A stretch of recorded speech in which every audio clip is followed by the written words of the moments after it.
Yeah, we're hoping we fixed all the problems that we had from last season. We had a great off season and a great preseason camp. Obviously, they threw, I think it was 371 yards against us last year. Um, we've worked really, really hard with our communication on the back end, which is the back seven. Um, we've worked obviously on fundamentals, and this kid's a good quarterback. He's a pocket guy that's looking to dissect the coverage. Um, we think that our man cover skills are better this year. We think our zone cover skills are better. So, yeah, it's been a conscious effort for the entire back seven to make sure this season doesn't repeat itself from last season. Didn't hear my name called, but I got unmuted here, so I think I'm up, Terry. It's Tyler down Sorry, here. I was muted, Tyler. My bad. Go ahead. Hi, Terry. Thanks for doing this today. Appreciate it. Wanted to get into Joey Porter and his ascension up the depth chart. How was he able to overcome that kind of deficit of game experience compared to some of the other guys he was competing against? And ultimately, what tipped it in his favor to beat out guys like Keaton and Marquise for the number one job? Yeah, Joey worked really hard this offseason, and I think the number one thing that Joey brought this year was consistency. Each day in practice, he showed up and he guarded who we think are our best receivers here at Penn State and did a great job. And, we track every ball that's thrown at our back end guys. And, he's consistently graded out, at the very top of it. So, we're just happy with his progression.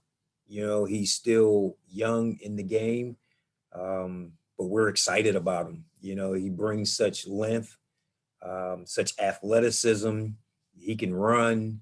His arm span is as long as our defensive ends, which, he's very, very long and athletic. So we're excited about him this Saturday and this season, and he's earned it. Hey, Coach, this is Greg Pickle from Penn Live. How are you today? Good, thanks. How you doing, Greg? I'm doing well. Thanks so much for your time. I'm just curious, obviously in a normal year, you'd have maybe some spring scrimmage film or some other things that you'd be able to use to prepare for a team. Obviously not the case this year. Some of the guys talked about this week that it didn't really change much for them, but I'm just curious from a coaching and game day perspective, will it change some of the things you might have to adjust if they put some guys out there you've never seen before, or how do you see that maybe impacting or perhaps not impacting game day?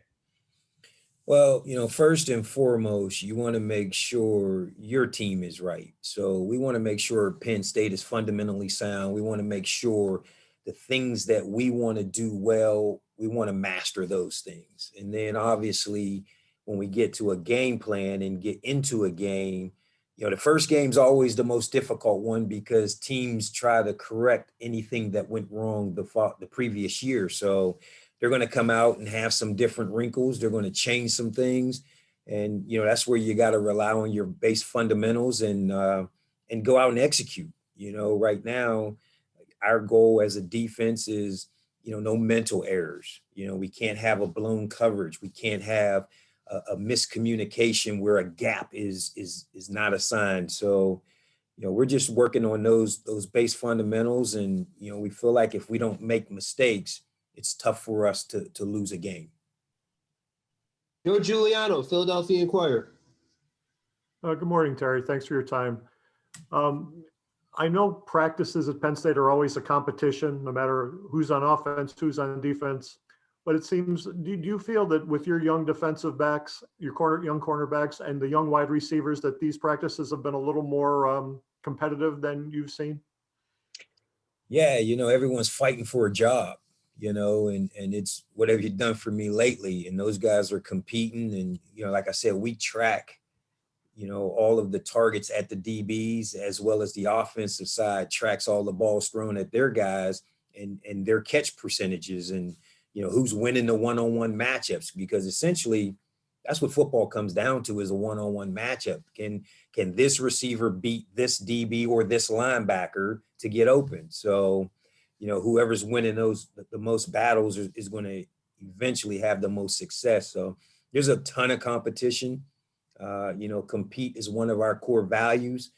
It's always been here at Penn State. And, when guys come into the locker room here, it's one of those things that's you don't really have to talk about, but it's understood that this is how we go about our work. This is how we go about handling our daily business. And, we just compete at a level that most programs can't.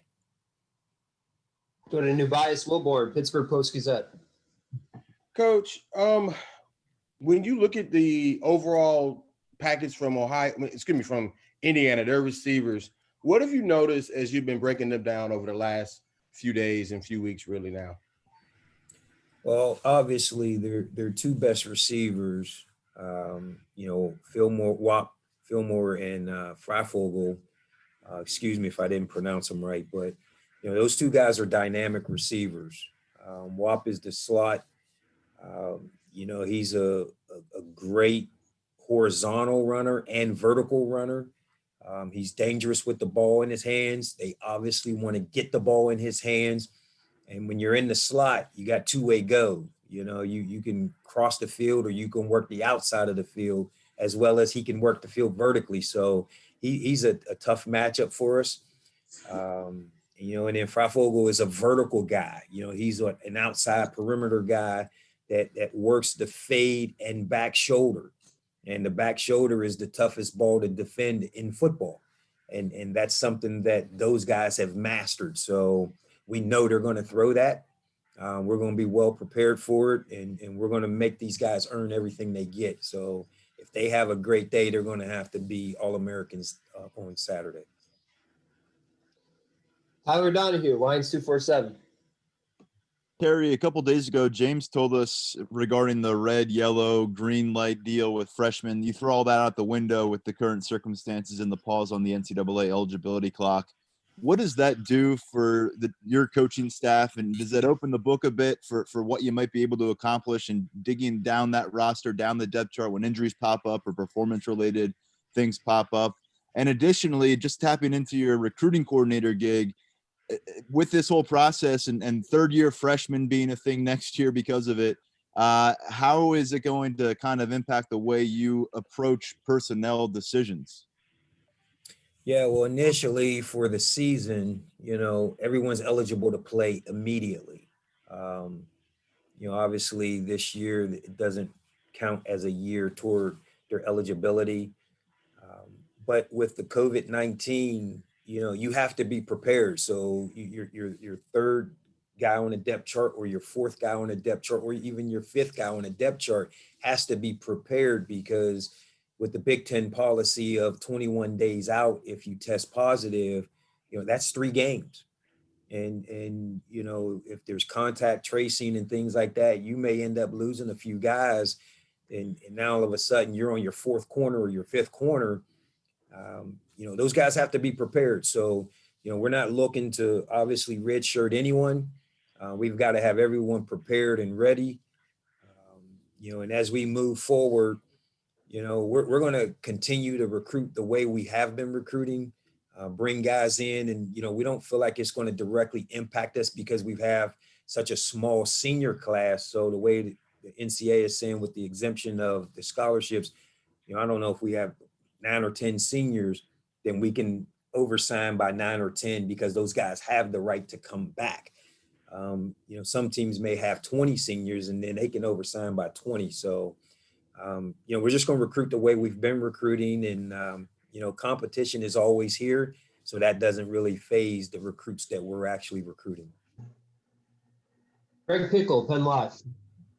Coach, you mentioned the need to be prepared and also the sit-out plan that's in place for players. There's also one for coaches, of course. It's not quite as long. But as the assistant head coach, would you become the acting head coach if Coach Franklin would have to miss time? And how is the staff prepared for that potential scenario, considering everything that's going on heading into this season? Yeah, well, we have some contingency plans in place. Whether I take over or one of the coordinators takes over, that decision will be made, upon whenever that time and need. But there are contingency plans. We do have a strategy of if Coach Pry was out, who would step in, if the offensive coordinator, and on down the line, there is a plan. I'm not going to share it. Rich Garcella, Reading Eagle. Terry, you of course have had a history with this program. Can you hear me? I hear you. Okay. You have a history with this program, and I was just wondering, you mentioned the athleticism of the secondary. How does it compare with the ones that you have played with, watched, and coached? And has there been any more athletic? And I know you have a vested interest with Justin in here, so I'm sure he'll hear this answer.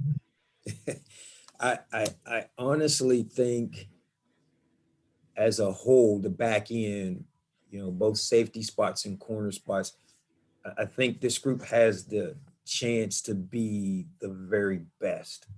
Oh. When you look at length, the two corners, Tariq and Joey Porter, are both 6'1" plus, which is hard to find. They're both very fast. They're both very athletic, and create great length. And then you look at the safety position with Jaquan Brisker and Lamont Wade and their experience that they bring. I think we have an opportunity that I don't know if at one point in Penn State's career, I'm going to go on a limb and say it's never happened. You guys can fact check me. All four of those guys are going to be drafted into the NFL. I don't know if Penn State's ever had a secondary that had four guys from the same secondary be drafted. Check that because I want to be accurate, but I think that's a fact because we haven't had a lot of history as DBs getting drafted into the NFL. So, these guys are talented, and Lamont Wade leads us. He's a great communicator. He's the quarterback of the secondary. He's getting everybody lined up. Tariq has played a ton of football. He's primed and ready to have a great senior season. And then everyone's going to get introduced to Jaquan Brisker. He's going to be a household name after week one. He had a phenomenal offseason. He's big, he's strong, he's fast, he's athletic, he's a playmaker. The ball finds him, he can tackle. And then, we've already talked about Joey Porter. So we're excited about this secondary and the possibilities. And, and then we have guys that are going to come off the bench and play pivotal roles like Daquan Hardy.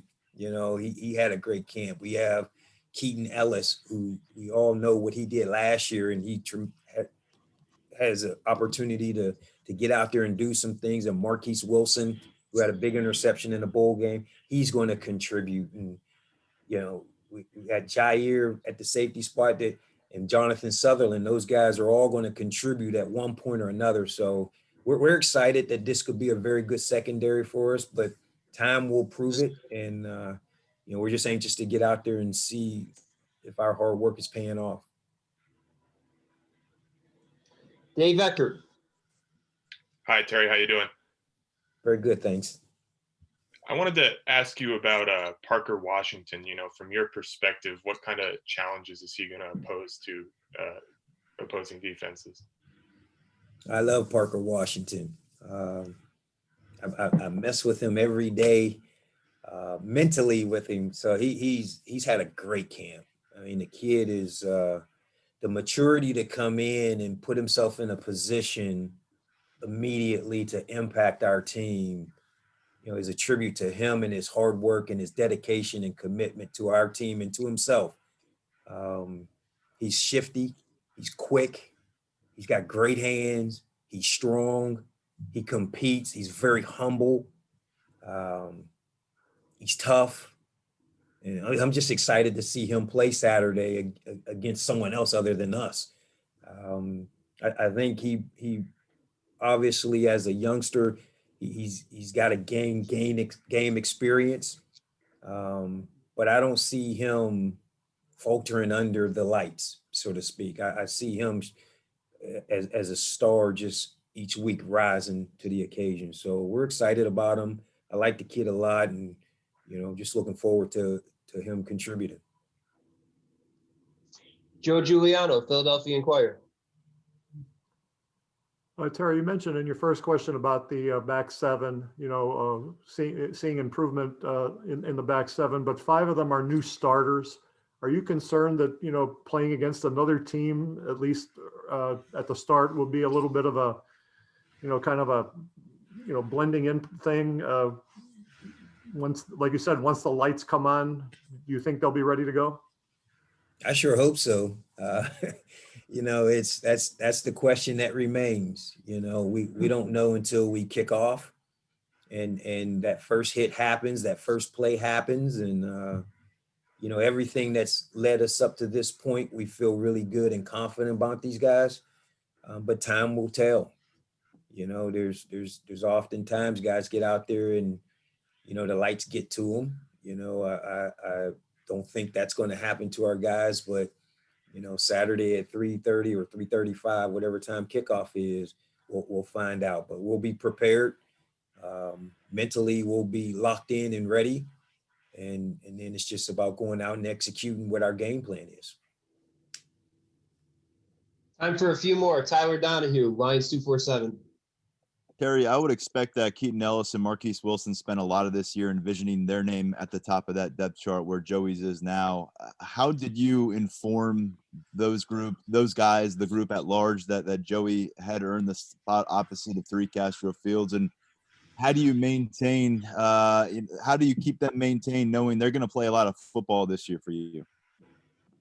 Well, I'm very transparent in my room. Every step of the way, those guys know where everyone stands. And we watch the film together each day. And, maybe every week and a half, we rank our room together. And so there's no secrets in the room. Everyone saw how consistent Joey Porter and the playmaking he's created each day. It was evident. And they voted him a starter as well. So it's an easy decision when you're transparent. There's no secrets in my room. My guys love it because they know where they stand and they know where they need to improve. None of us are perfect, but we're all trying to work to be a perfect piece. And there's complete harmony in the room. Those guys get it and understand it, and they're going to play a lot of football for us. And these guys know you have to bring consistency. And that's the beauty of having, Keaton and Marquise and Daquan Hardy there, that those guys can step in and play immediately. If Joey's not getting it done or Tariq's not getting it done, we're going to put the best kid out there to get it done. And so the competition's right. But those guys knew from day one when they saw the transformation of Joey, they voted him the same way we see it. Tobias Wilborn, Pittsburgh Post-Gazette. Coach, DB is such a tough position to recruit and then as well as coach up. You mentioned you guys not having much of a history with having a lot of DBs going to the league.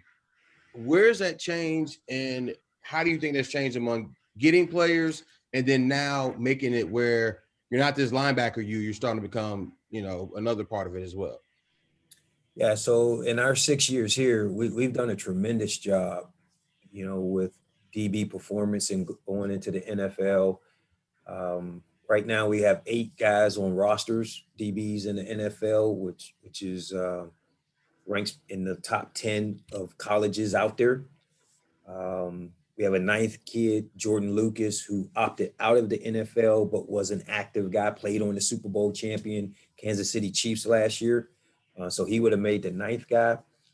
And then we just talked about this secondary that we have, that we feel all 4 of those guys will get drafted. So we've built a great nucleus for the back end guys here. And we're just continuing to recruit, long athletic guys that can run, that can track the ball, that are tough, smart.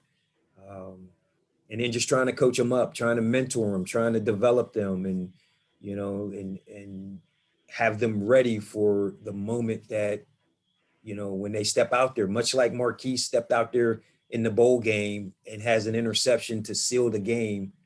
against Memphis. So, we recruit really well, and we recruit a certain kind of kids mindset that fits here, and ready for the challenges. Last question, Greg Pickle, Penn Live. Hey, Coach, how would you assess the recruiting class so far this year and what you guys have been able to accomplish? And what does it mean to get back on the field and maybe take away some of the thoughts that, the Big Ten wasn't playing, that we've heard Coach Franklin talk about, and be able to say, here's what we're doing on offense, here's what we're doing on defense, and so on and so forth as you move forward, both in this class and future classes? Yeah, we're really happy with the class. Obviously we want to finish this class up really strong. We've got a handful of spots left out there to grab still. And we're happy with those guys. Speaking, I'm the defensive recruiting coordinator as well. On the defensive side, we're extremely pleased with the guys that we have committed to us. We're trying to close out a couple more guys that'll be important to this class. And, if we get the targeted guys, we'll be through the roof with excitement. So, we're just chipping away at this thing, and we're happy to get back on the field because that's our number one marketing piece. 3 of the last 4 seasons we've won 11 football games, and kids want to be around winning, around success. So, the more we can get out on the field and show them what it's like to be here at Penn State, the better for us. So, we can't wait to kick this game off on Saturday. We're just excited. We're blessed for the opportunity, through this COVID-19 to, be able to have a season and play. All right. Appreciate your time, Coach. And thank you, everybody, for joining us today.